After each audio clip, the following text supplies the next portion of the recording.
Okay, so first of all, thanks for organizing this school, which was really great interest to me. And thank you also for inviting me to say something. The idea was that I should present a sort of overview of argumentation theory.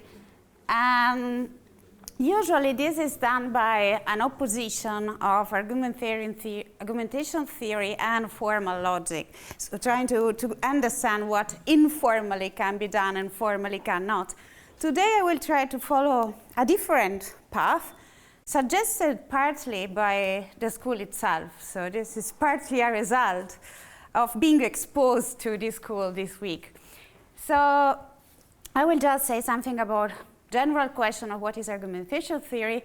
I will go towards some possible answers in the following, discussing pragmatics, the idea that we have logical syntax and semantics, and then we add pragmatics on the top.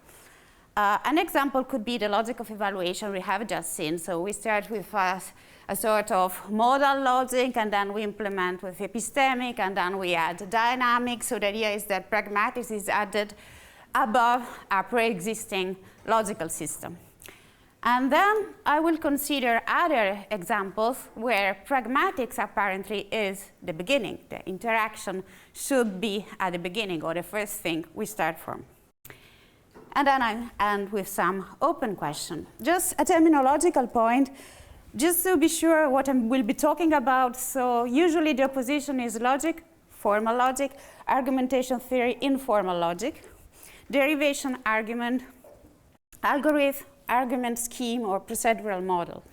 So usually in logic, when you talk about arguments, you say an argument is a set of sentences playing some the role of premises and others the role of conclusion. And an argument is valid if it is not possible for the premises to be true and the conclusion false, semantic approach, or if the conclusion can be derived from the premises, syntactical approach, and then you have to explain what kind of derivation you're using. In argumentation theory, you can have two similar ways to present things, but of course an argument is not just a set of sentences, it is a constellation of interrelated sentences, dialectically interrelated, as we have seen in Ludwig's and in Lorentzen's dialogues before, enunciated by human agents addressing some disagreement in a linguistic communication exchange in order to support or refute a claim. So you have agents' goals, you have in the idea that you have an agent in a specific context, you might have beliefs, intention, presuppositions, a lot of stuff in there.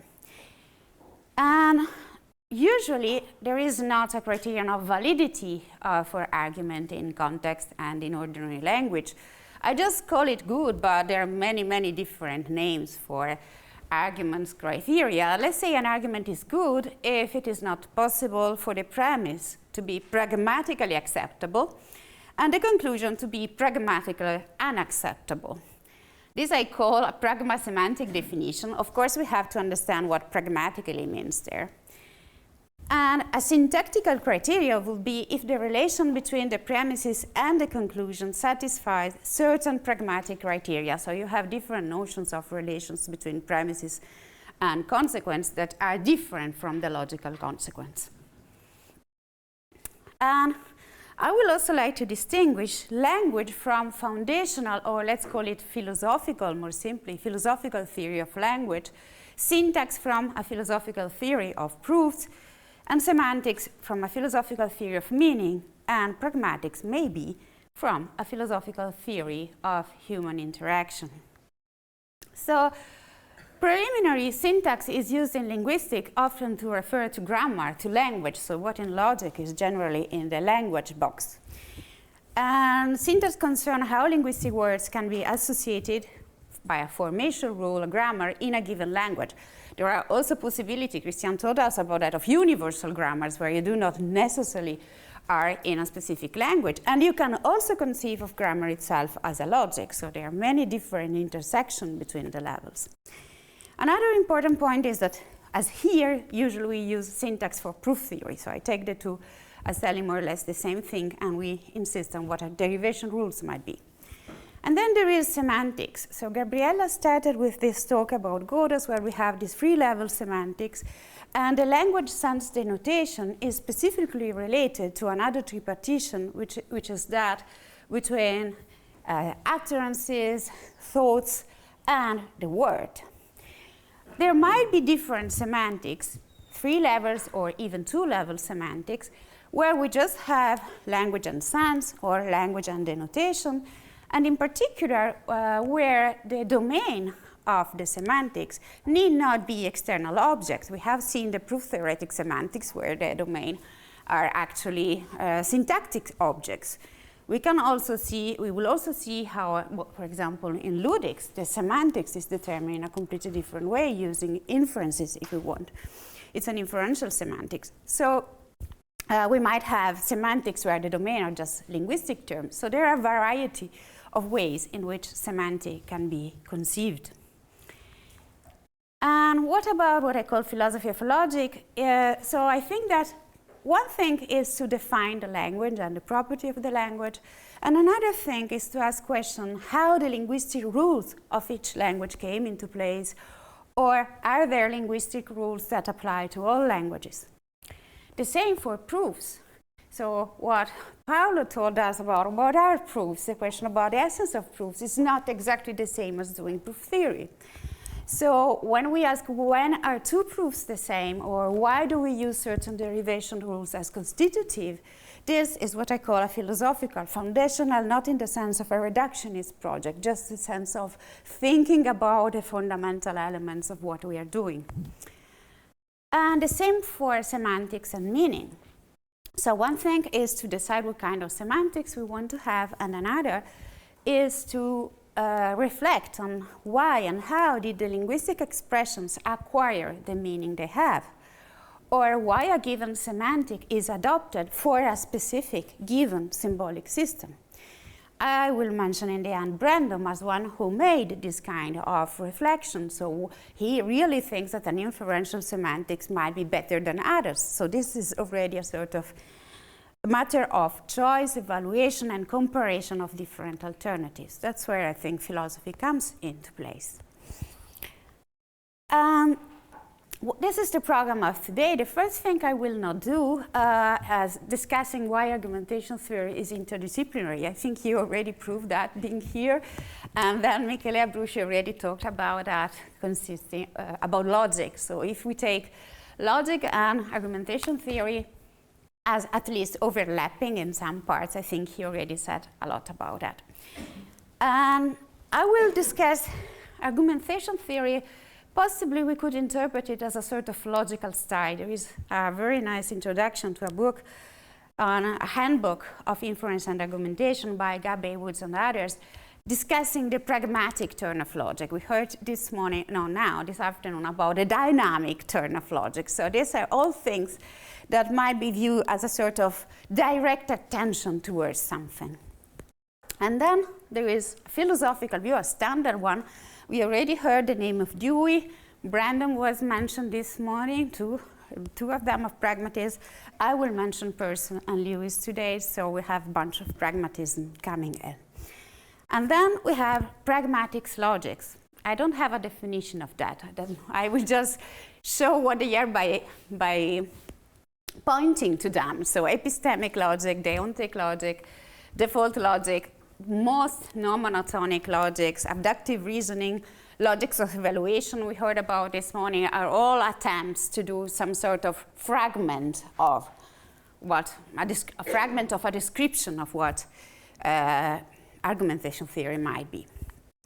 And then, in the second part, I will concentrate on ways to build a logic for natural language using this idea of extension. So you have a formal logic, and then you extend it, adapting it to natural languages and to communication exchanges. And then, in the last part, I will consider some cases where, on the contrary, pragmatics comes at the beginning.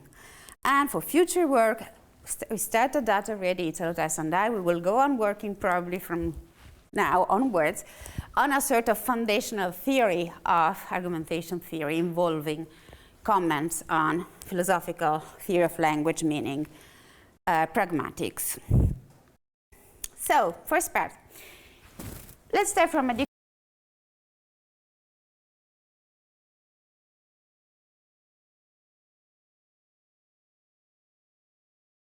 and their users. It is often opposed to semantics because semantics is taken to investigate only the literal meaning of expressions. On the contrary, pragmatics studies literal, non-literal aspects. We have seen this morning also non-verbal aspects, might be, in certain cases, of communicated linguistic meaning. And so you have to refer to the physical or social context in which language is used. Let's say a couple of words about pragmatism. I take person James, but more generally, it's my formulation of generally acceptable or agreed upon pragmatic maxim or method to clarify concepts. The clarification of an hypothesis is based on the analysis of its practical consequences. Truth is thus intersubjectively constructed. It is what inquiry converges to in the long run. Real is what is taken to be expressed by true proposition. Of course, the semantics will already be modified by this view. We have a pragmatist notion of truth. I give you a quotation by Peirce. The opinion which is fated to be ultimately agreed to by all who investigate is what we mean by the truth. And the object represented in this opinion is the real. That is the way I would explain reality. So if reality is there, is not something that is opposed to the subject, but the result of a social construction. And then we have a pragmatist notion of consequence relation. James, any idea upon which we can write, any idea that will carry us prosperously from any one part of our experience to any other part, linking things satisfactorily, working securely, saving labor, is true for just so much, true insofar forth, true instrumentally. And then I come to the pragmatic turn in logic. It was advocated by Gabay, Woods, Johnson, and Dolbach. They say this pragmatic turn in logic should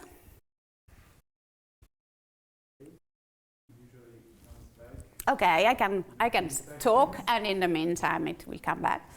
So it's the effort to diminish the distance between theory and practice by means of a different understanding of the nature of logic, something that has to do with how we think, with real-life reasonings and arguments. So the practical turn is logic cannot be about sentences coming from nowhere. Logic has to do, like Bull said, with our thinking, our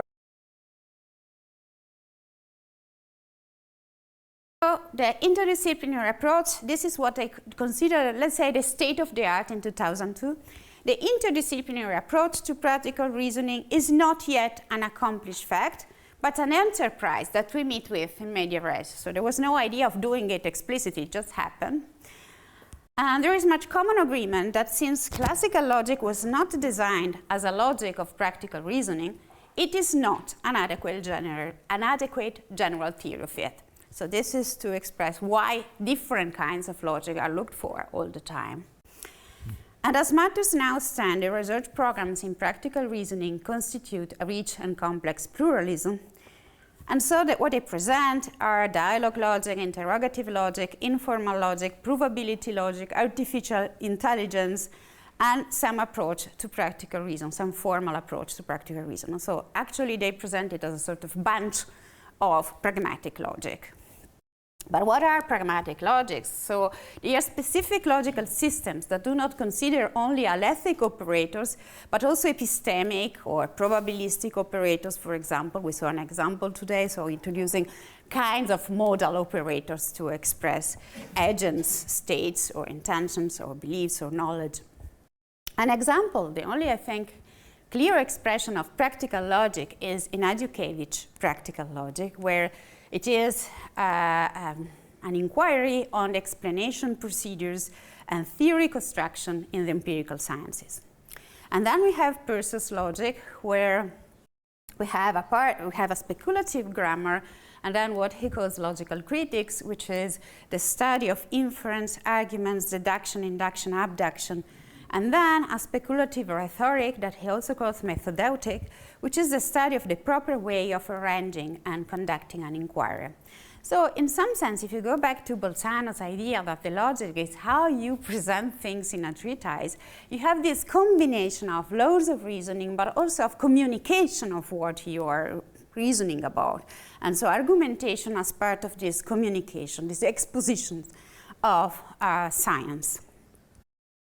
So logic is going back to a very, very, very large and big meaning. Now, let's try to classify. So my idea is to classify some theories, some approaches, depending on how they use syntax, semantics, and pragmatics. So there is a nice symmetry between syntax and semantics in propositional logic and in first-order predicate logic, thanks to the Gödel's completeness theorem. We started with that, and we saw already many talks that proving some completeness result or some soundness and completeness result is somehow an aim that people have when they modify a logic. So one standard strategy is to remain as near as possible to Gödel's completeness results and find a new kind of logic that still has some sort of symmetry between reasoning syntactically and reasoning semantically.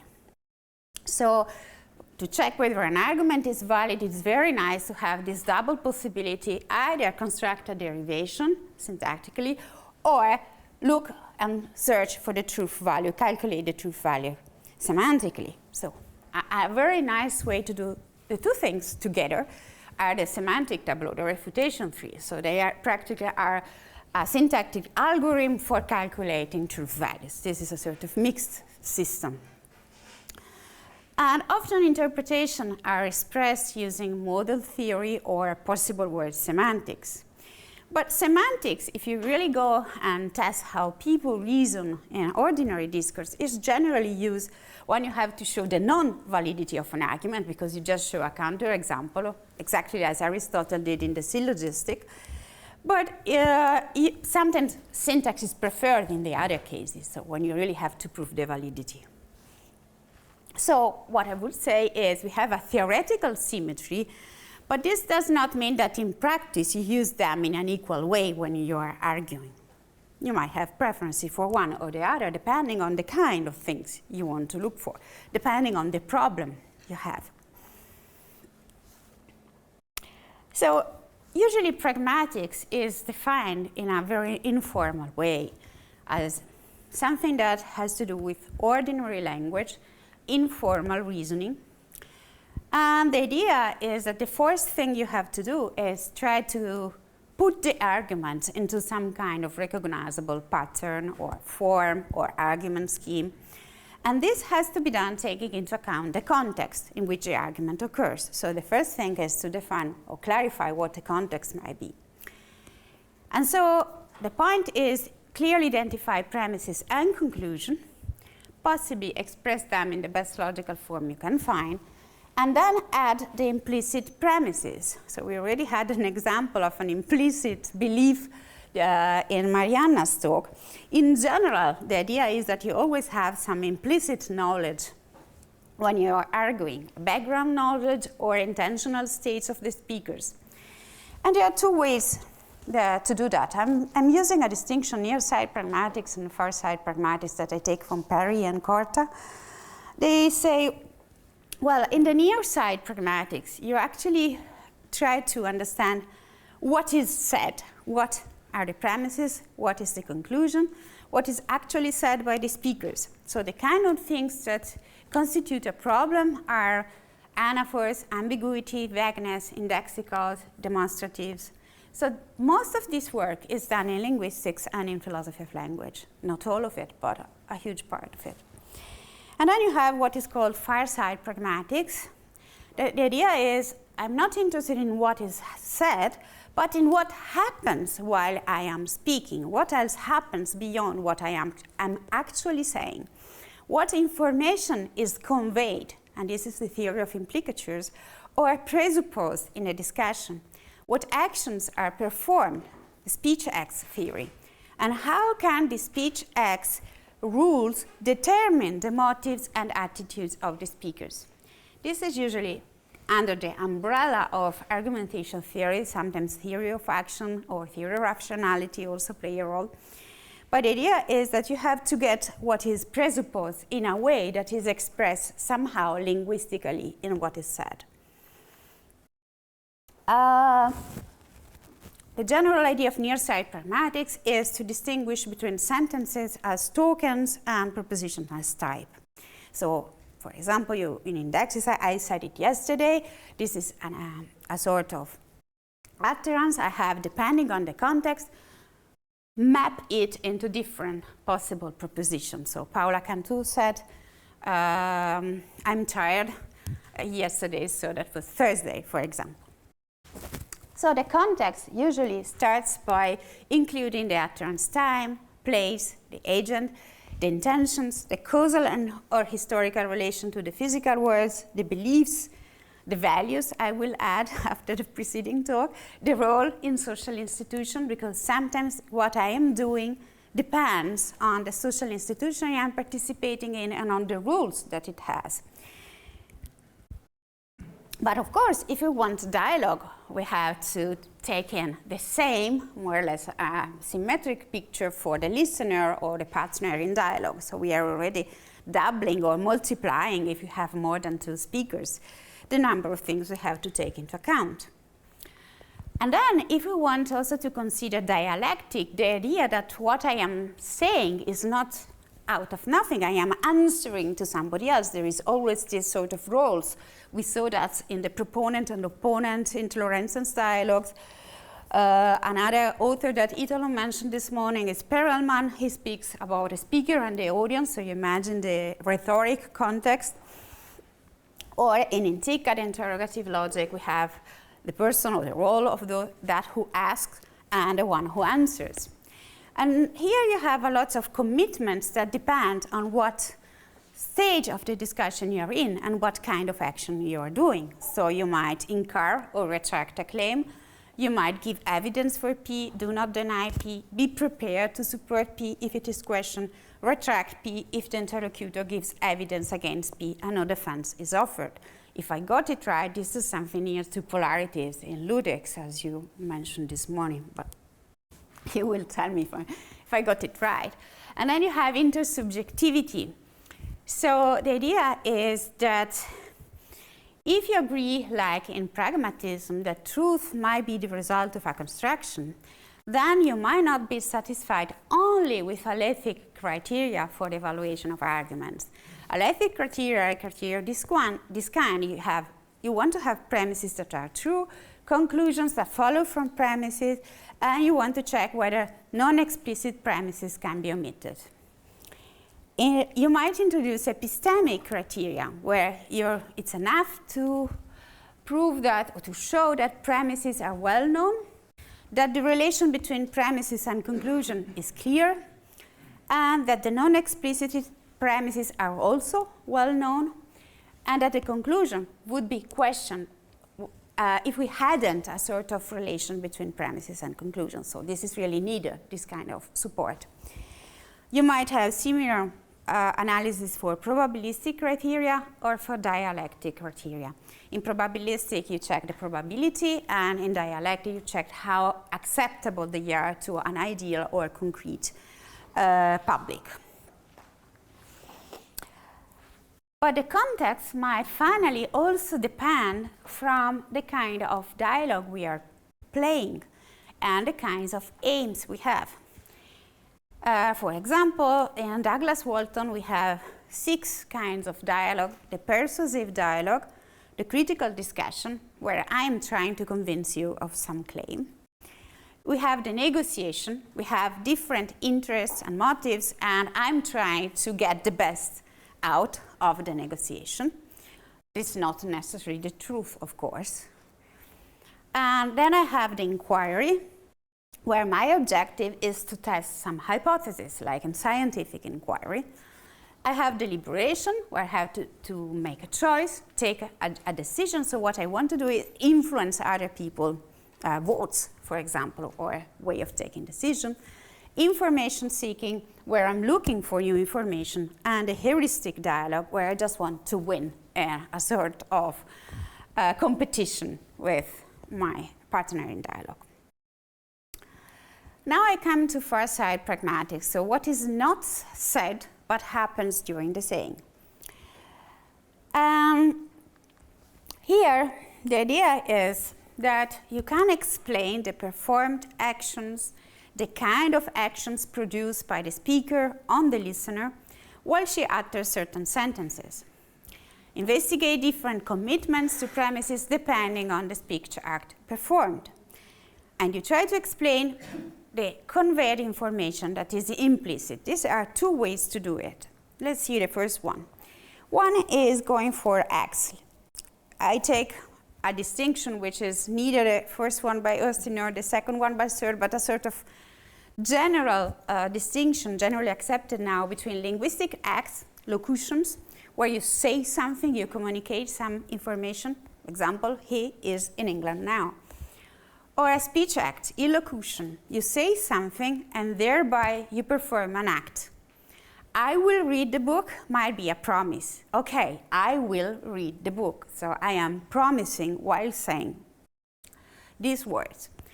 Or you have conversational acts, perlocution. Say something thereby producing an effect in the partner in dialogue. When you're teaching students, you're hopefully thinking that they will be convinced by what you are saying and that it will change their states of minds. But you can also get somebody to believe something, put somebody on guard, and so on. There is the Pragma-dialectics tradition in Amsterdam, who has tried to connect speech acts and the stage of the dialogue. So the idea is that at each stage of a dialogue, you have to do certain kinds of speech acts. And this kind of implicit background knowledge we have allows us to respect other kinds of rules. These are these almost social rules. For example, in the confrontation stage, you make an assertive act expressing a standpoint. In the opening stage, you make a commissive one, acceptance or non-acceptance of a standpoint. In the argumentation stage, you say something directing, challenging to defend a standpoint. In the concluding one, commissive and assertive, because you might accept or non-accept a standpoint and uphold or retract a standpoint. Another way to study how you can investigate the conveyed information is based on Gray's conversational implicatures. His idea, and here we come back to what was said today about a theory of rationality that comes behind argumentation theory, but also behind the logic of evaluation we saw before, because in the way it is built up, we see the relation to rationality theories. So speakers act rationally while respecting the principle of cooperation. The principle of cooperation requires that each one contributes to the common intent of the conversation by adhering to the following 4 rules. The rule of quantity: give the required amount of information, not too much, but enough. Quality: make a truthful contribution to the dialogue. Somebody might be a liar, but still we think that he should say the truth, and then we will, depending on the situation, we will discover. But we expect him to say the truth anyway. Relevance: say only relevant things. And modality: express yourself in a clear, unambiguous, concise, and orderly form. So how can this tell us how we have further clarification of the context? Well, if speakers follow the mentioned rules, when they assert a proposition P, they also convey further information, for example, the proposition Q, so that the assertion of P also implies the knowledge, belief, or commitment to Q. Let's see an example. Someone asked me where John lives. I answer that John lives somewhere in Tuscany. I'm implicitly saying that I do not know exactly where John lives, because otherwise I would have violated in my answer the rule of quantity. So I would have provided less information than requested. And another kind of implicatures is what he calls conventional implicatures, which come nearest to some of the ideas of random this morning. That is to say, somehow the implication really depends on the meanings of the words already and not on the speaker herself. For example, if I say, he's an Englishman, therefore he does not eat horse meat, I am implying that his not eating horse meat follows from his being English. But here is the relation depends on the meaning of the words and not specifically on the speaker. So what's the point of the informal argumentation theory? Find a way to reconstruct arguments. So you have to reconstruct implicit premises on the basis of conventional or conversational implicatures, speech acts, and discussion stages that will tell you at which stage you have which speech acts.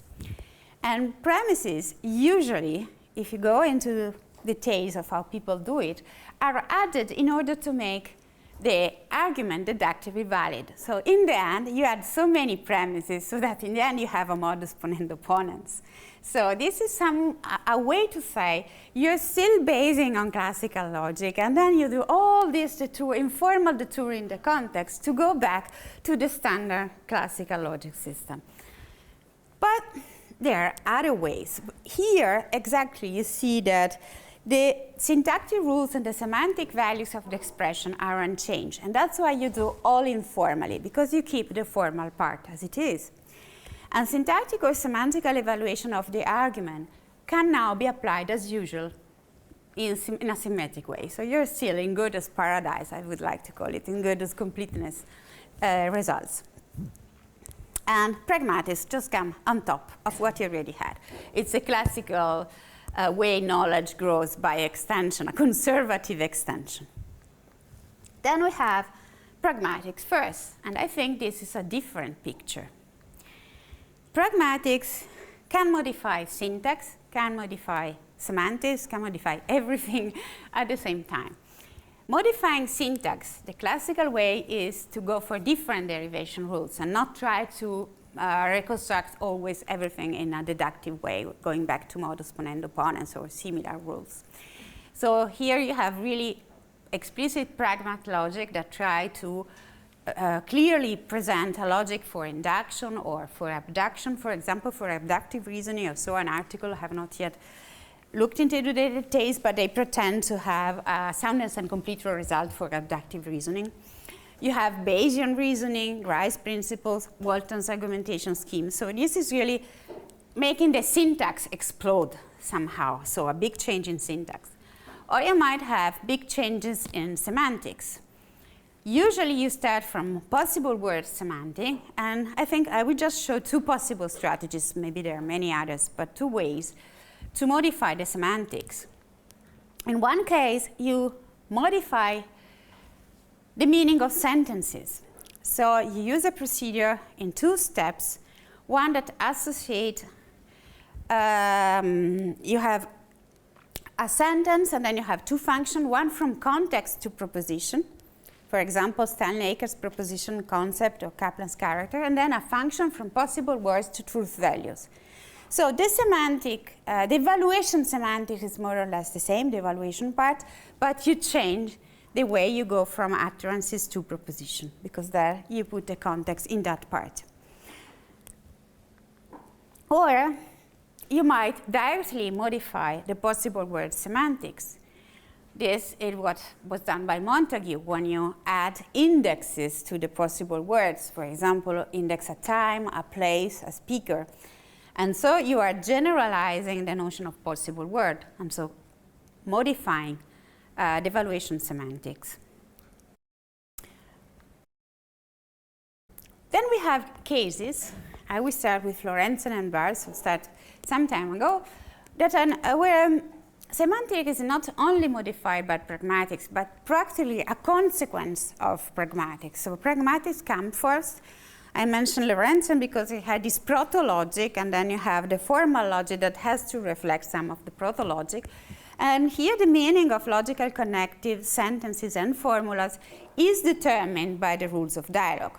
We have already seen that material and formal dialogue. We have already seen a lot about that this week. Elsie Barth starts from the idea of meaning as use, and she says that the dialogue rules are in turn determined by the speaker's roles, and the argument validity depends on problem-solving efficacy. The important thing here is that you're still in a context of what is called externalization. So any commitment of the speakers can be inferred only from their linguistic utterances. Then you have Hintika, and in the case of Hintika, game theoretic semantics, or also interrogative logic, you start introducing the idea of syntax in your procedure, because you start introducing the idea of a winning strategy. So the truth of a sentence is the existence of a winning strategy in a two-player game between the player I and the player nature, for example. And in interrogative logic, the argument validity depends on the production of new information or a contribution to the inquiry. So how can I find new data supporting the claim is the winning strategy, and not to what extent do the data support my thesis. It's not a matter of testing the thesis, having confirmation of my thesis or refutation, but rather find new information supporting it, find new proofs, find new ideas. And then, maybe I'm wrong, and Miriam will correct me. So I have the impression that something similar happens in ludics when you apply it to the study of interaction. What is peculiar here is that the meaning of an utterance is a set of designs, proofs, that support dialogues that the claim of the utterance initiates via dual sentences. So designs are built from X instead of logical rules. Completeness is maintained, if I understood it well, so we are still we recover even if we have completely changed our framework and we start from interaction and pragmatics. If I got it right, we are still guided by the idea of recovering Gödel's completeness. And fallacies are accounted for. The semantics is clearly inferential, but there is also a way to subsume representationalist semantics in the framework. And this we see is also the case from Brandon, we will see in a minute, who also starts from an inferential semantics, but at some point can also express the representationalist view. And distinction can be traced between logical and interactional ability of the speakers. That's, I'm not sure I got it right, but I was very interested by this point, because this is a typical problem in logic, saying, but if logic is the laws of reasoning, and if people make mistakes all the time, how can you put the two things together? And I thought that this is really philosophically a key point, the one you mentioned this morning, because you might show that one thing is the interactional ability and one thing is the logical ability, and the two intersect but might not be identical. And then the other talk we heard this morning by Ginsburg, so the idea is here, what is playing the big role is not syntax, but grammar. So grammar and interaction are intrinsically bound from the beginning, and you take into account a very fine notion of context, so it includes Steinleger's and Montague's ideas, but a lot of things. On top of that, adding many new parameters. So the result is a new interaction-oriented theory of meaning, and here the point is to account not only for verbal, but also for non-verbal interactions. So we have a formalized account that explains interaction, finally, also between content and emotion, because it can express also the idea of ideas coming from non-verbal communication. So, to conclude this part, what kind of semantics you use and how you build it up can be also paired with a reflection, philosophical reflection on why you're doing that and what kind of semantic you prefer. There is a paper by Brandon where he tries to compare different ways to arrive to semantics. He says you might start with a theory of reference, which is subsentential, and then you arrive to a theory of sense, which is sentential. So you go from representation to expressivism, and this for him was the classical correspondence theory, starting from subsentence and going to sentence. You might have what he considers to be Frege's account, starting from a theory of sense that is sentential, and then coming to a theory of reference, subsentential, the contrary from expressive into representation.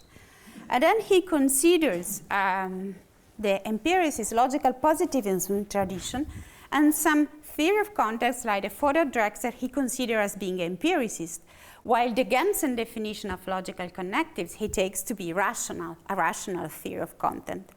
And in the end, he claims that his inferentialism is sense-based, sentential, and rational. So here it's really a sort of philosophical standpoint.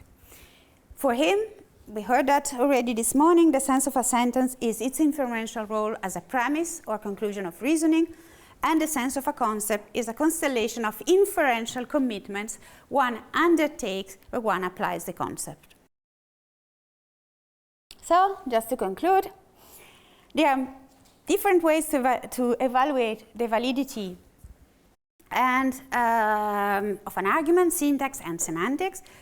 Goethe's completeness tells us that we can choose either one or the other method, but we can do that in different ways, keeping the logic as it is and then the pragmatics on top, modifying the semantics using pragmatics as a starting point, and you might go into a modification of syntax, semantics, both at a time, starting from and doing it via syntax or via grammar. These are some of the things I showed. So instead of continuing to discuss as the main problem of argumentation theory the relation between formal and informal as if they were opposite or complementary approaches, as if there were or not an analogy between formal and natural languages, formal and informal proofs, the idea here is to go for the relation between language, syntax, semantics, and pragmatics, and try to see whether the essential distinction, the essential aspect of argumentation theory is starting from pragmatics, starting from interaction anyway, and trying to build the others on top of that.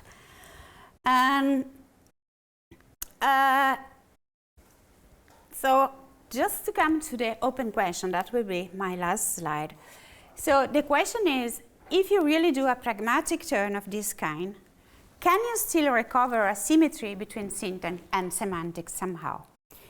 Second point, is the difference between logic and argumentation a difference that can be coded or expressed or represented by a comparison of the semantics they adopt? So a semantics that is inferential, is it a marker of argumentation theory rather than logic? Another question is, can there be a formal argumentation theory where semantics is grounded on pragmatics via syntax or via grammar? And finally, what could be a philosophical approach to argumentation theory?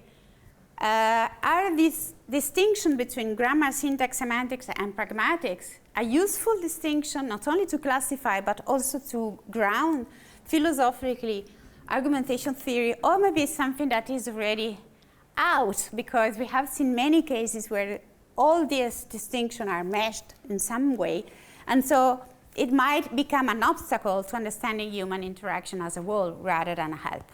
So thank you for your attention. Thank you very much.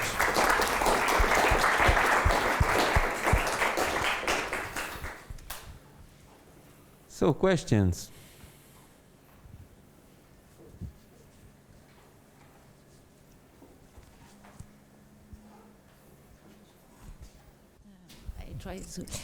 Just a very naive question, but I don't really understand where is the place of logic in Intica logic, in fact, that you present. In what sense you mean that? Is it there is a change according to the way to organize argument them together, and is it a change of logic at this level? Okay, so your suggestion is really using an epistemic logic or logic that, yeah, that might be partly. I think that in the interrogative logic, he's really considering the roles and the dialectic at least. So the fact that you have an asymmetry between the I and the one who answers. So you have at least that asymmetry. But okay, I would consider. So you think that he's not really modifying the classical logical scheme, so the modal logic scheme. Yeah, I think about that. That might be right. But still, I think he's similar to to Lorenzen on that point. So at least he has these different roles in the logic. But I think about that. Thank you. Any other question or comment? We don't, but we take. Just very briefly on one of your slides from the beginning, when you make your position language, syntax, and semantics, and there is one problem. To choose a language is something which is really something which is important in the way afterwards you make the difference between syntax, semantic, and pragmatics. So I mean, choosing a language is really something which is have to do with senses, with what you want to do, with your objective, with the kind of representation you give, or the domain you want to formalize, and etc. So there is something in you call that grammar. It's just not something linguistic. More than that, it's the beginning of the possibility to make the distinction between syntax, semantics, and pragmatics. And the second, just an observation, is that really so that, I mean, senses could be put in syntax in a way. If in syntax you put proofs and axioms, which give the implicit senses of your proposition or your terms.